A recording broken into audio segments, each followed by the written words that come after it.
Okay guys, today's lesson is chapter 17, which is about freedom of religion. What we're going to discuss is going to be the limitations and the privileges that come with the First Amendment and its protection of freedom of religion.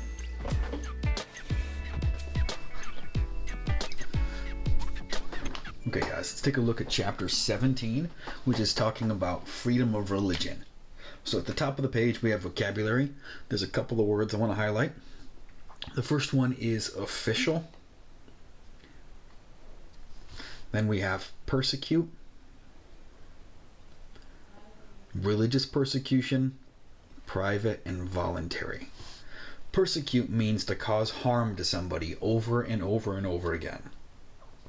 Religious persecution is to harm someone because of their religion. So an example to think of would be when Hitler started the Holocaust and killed 6 million Jewish people. That'd be an example of persecution.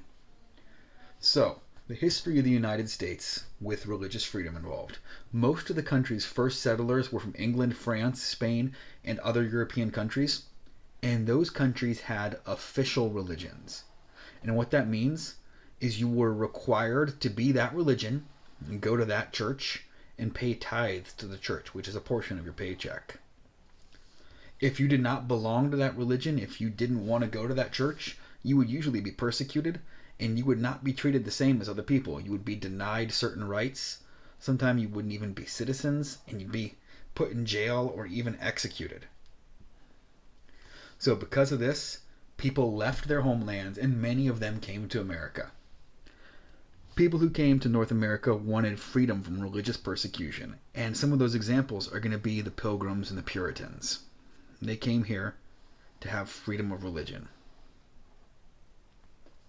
But once they got here, many of them were hypocrites. They came here for religious freedom, but when they set up their own colonies, they did not allow other people to have religious freedom. So you had to follow their religion. So they set up their own official religion. So they came here for religious freedom and then denied it to others. All people who lived in those colonies had to attend the church, and they had to help pay for the church. People who did not belong to the official religion would usually be watched very carefully, and they would be scrutinized for their behavior. In some places, if you did not belong to the church, you weren't allowed to own property or vote.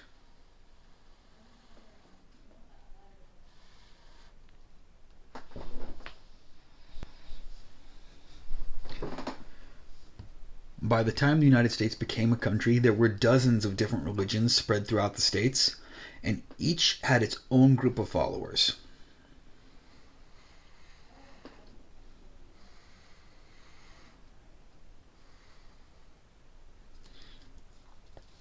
Each group wanted freedom for itself, and they were afraid of being persecuted. To protect all the groups in the states fairly, religious freedom had to be passed. It had to be promised. So some states already allowed religious freedom in their state constitution, but it wasn't yet part of the U.S. Constitution. It wasn't until the Bill of Rights was added and the First Amendment that freedom of religion was given to everybody, or to all citizens. So why is religious freedom important then? It's going to give an example here where it gives a story of something that could happen. So why is religious freedom important? Things like this might happen if we did not have freedom of religion. So suppose one day the federal government set up an official church called the Church of the United States, and everybody would have to go to that church. Everyone who worked for the government had to join the church. Other citizens could join the church if they wanted. However, everyone's got to pay taxes for the church. So that would be like today if you were required to pay for other people's beliefs. Like if you were required to help build a brand new church down at the end of the street, you got to get part of your paycheck every week, and you're not even going to go to that church. Many people are going to object to that. So the family in the story, the Roberts family, they already belong to a different church. And when they go to school, their children are being taught about the Church of the United States, being taught about their beliefs and being told what to believe. And they begin every day with a prayer. Now, obviously, this family's not going to like that because they believe something different. Children in this school also get special privileges, get to take special field trips, and the kids who do not belong to the church do not get these privileges. So what's going to happen? More and more people are going to join this church because they want the privileges. And they're going to begin to look down on the people who were not part of the church.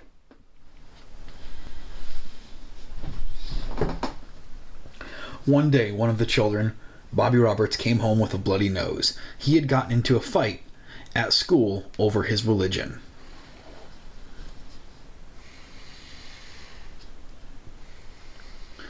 So imagine you have children one day and they come home from school and they've been assaulted because they don't believe the same thing as the rest of their classmates. Then one day, the mother, Mrs. Roberts, gets fired from her job. The police begin looking at them every day, questioning them, and they begin, really being suspicious of this family because they're not the same religion. A few months later, Congress passes 2 new laws, and they make it so only church members of the Church of the United States get to go to public schools. And then they say people who do not belong to the Church of the United States must leave the country. So these people are they're going to be heartbroken. Now they have to choose between their religion or leaving the country. So this story, it's not real. It's a made-up story. It's a hypothetical situation. Something like this can never happen in the United States because of the First Amendment. We have freedom of religion. But things like this can happen in other countries, and they have happened before. That's one of the reasons freedom of religion is so important. So things like this do not happen in our country. So let's talk about the laws surrounding freedom of religion. The First Amendment guarantees you freedom of religion, and I'll explain what that means specifically in a moment.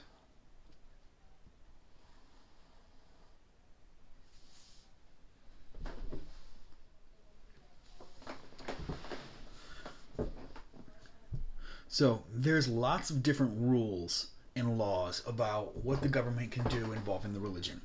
So the government cannot set up an official religion. A lot of people think the official religion of the United States is Christianity, and that's not true. There is no official religion. There's religions that are more common than others, but none of these religions are official, so they cannot be required by the government. The government cannot favor any religion through special laws, money, or other help. So what that means is the government cannot treat one religion better than others. They can't tell certain believers that they have to pay extra taxes while others don't. Now, private groups can favor religions. So what that means is, like a public school, they can teach you about religion. In history class, I can tell you where religions came from. I can tell you what they believe. I can tell you what kind of things they do. But I'm not allowed to tell you which one you should believe. Private schools can teach religion. And one of the main reasons they're allowed to do that is they're not supported by the government in the same way that public schools are. Most of their funding comes from private people or from tuition. Public schools, since they get most of their money, if not all of it, from the government, they are not allowed to teach which religion you should believe. And the book says teach religion, and what it really should say is they're not allowed to preach a religion. They're not allowed to tell you what belief you should have concerning religions. The United States is a representative democracy. The government must represent all the people, not just a few. There's at least 175 different religious groups in America. That's tons of different religions, and many of them are very similar, with just small variations, but there's also huge differences in belief from one religion to another. So what if the government officially supported only one religion, only the Catholic religion? So if the government officially supports only one religion, everybody who is not that religion is not going to feel represented. So if it supports Catholicism, Baptists, Episcopalians, Protestants, Muslims, Jewish people, all of them are not going to be supported. They're not going to be represented adequately. Public schools can teach information about religions. Like I said, I could teach you what the religions believe, but I can't teach you what to believe.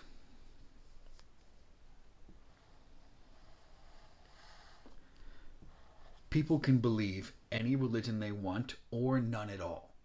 And other people's religious beliefs might seem bizarre. They might seem very, very different from what you would believe, but they are allowed to have those beliefs as long as their beliefs don't do a certain thing.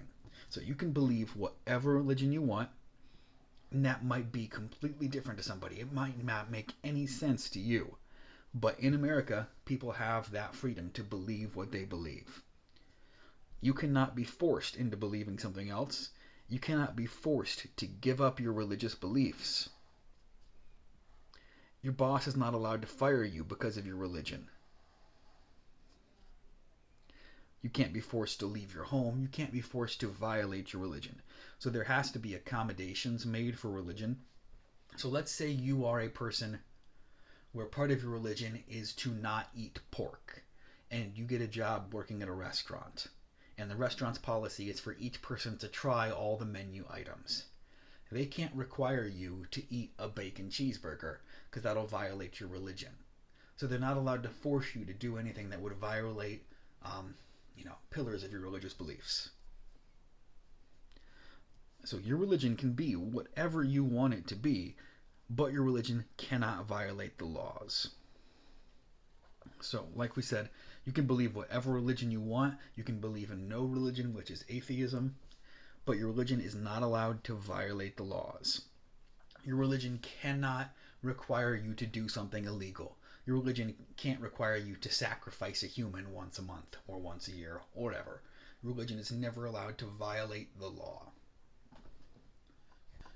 So your religion is not allowed to violate the law, but at the same time, your boss, your employer, all the rules have to work with your religion. They have to be accommodating to a certain extent. So let's say that your religion requires you to grow your beard. Once you're an adult, you're not allowed to cut your beard. If you work at a restaurant, they can't require you to cut off your beard, but they can require you to wear like a face mask or a hairnet. So they have to be willing to work with you, and they cannot force you to violate your religious beliefs. There has to be some accommodation made. Okay, so we're going to skip this page and go to the end of the story. So in 1963, a Pennsylvania law requires that school begins each day with a reading from the Bible. So every school day was started by reading from the Bible. It would be done over the PA system. Students would stand up, they would do the Pledge of Allegiance, and they would read from the Bible together. So one family, the Shemp family, they belonged to the Unitarian Church. They thought that the Bible readings were unfair to their children. They felt their children should not be forced to follow a religion against their will. They also believed that a public school was not the right place for religious practices, so they complained to the school. So when they complained to the school disagreed. It said that the Bible was an important part of being American. It also said that praying and reading the Bible would make their children better. It pointed out that these acts were also voluntary. And what voluntary means is the students were choosing to do it. They said if the students wanted, they could leave the classroom during the Bible reading. Therefore, they weren't being forced into any one religion. Now, the parents disagreed. They knew if their children were the only ones not participating and walking out of class on a daily basis, they would get picked on by the other kids, and they didn't think it was fair.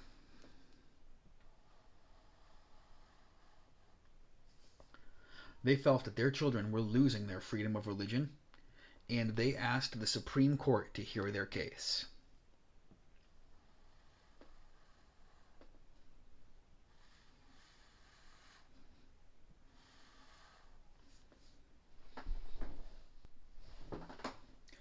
So the Supreme Court took the case, and they ruled in favor of the Shemp family.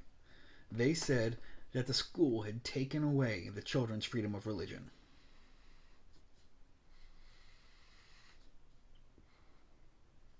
They said that the Pennsylvania law violated the U.S. Constitution by requiring children to read from the Bible. They said it was favoring one religion over another. Public schools are for children of all religions, and since public schools are paid for with government money, they are not allowed to favor one religion. The court ordered that the public schools stop Bible readings and stop requiring that to be part of the school day.